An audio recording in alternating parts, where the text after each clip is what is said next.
Imagine waking up to an ordinary morning, not knowing it would be your last. In October, AD 79, without warning, the sky above Pompeii tears apart. A mountain explodes. A tower of ash rises nearly 20 miles into the heavens.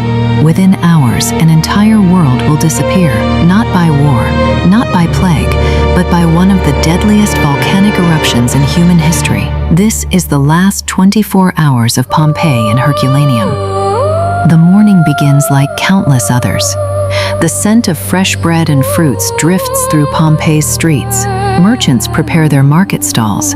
Children run across worn stone roads. Election slogans cover the walls. Across the bay, Herculaneum rests in quiet luxury, its marble villas overlooking the sparkling sea. The mountain above them seems peaceful, generous, life-giving. No one sees it for what it truly is, a volcano. 17 years earlier, a violent earthquake had shaken Pompeii to its foundations. Homes collapsed, temples cracked, yet the Romans blamed angry gods, not the mountain itself. They rebuilt. Life moved on. The tremors became so common that people barely noticed them. Deep beneath the earth, pressure continued to grow. Nature had been trying to warn them. The wells began to dry. The air carried the sharp smell of sulfur. Birds vanished from the skies. Dead fish floated along the shoreline. Most ignored the signs. One man did not. Pliny the Elder, a Roman admiral, a scholar, and one of history's greatest observers. He saw the warnings, but even he could not imagine what was coming. At first, it didn't seem dangerous. Small white stones drifted gently from the sky. Like snow, children reached for them.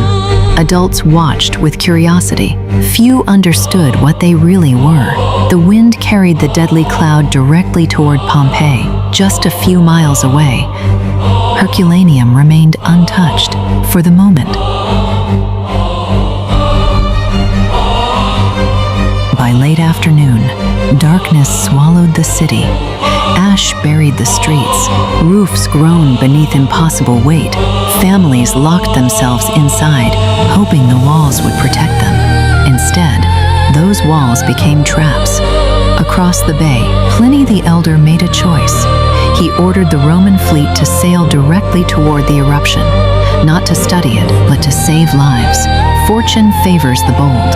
Those words became his final mission. At Stabia, Pliny refused to surrender to fear. He comforted those around him, shared a meal, tried to sleep. When dawn arrived, the air itself had become deadly.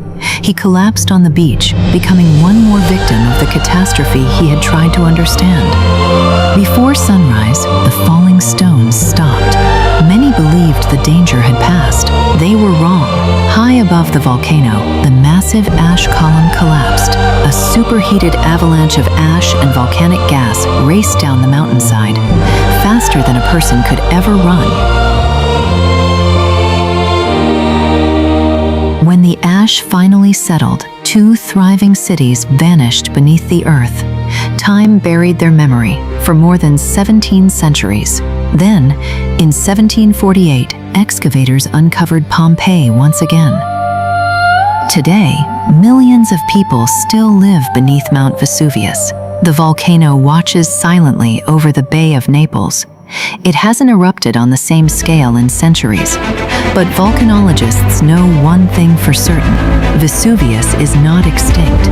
It is only sleeping, and one day it will wake again.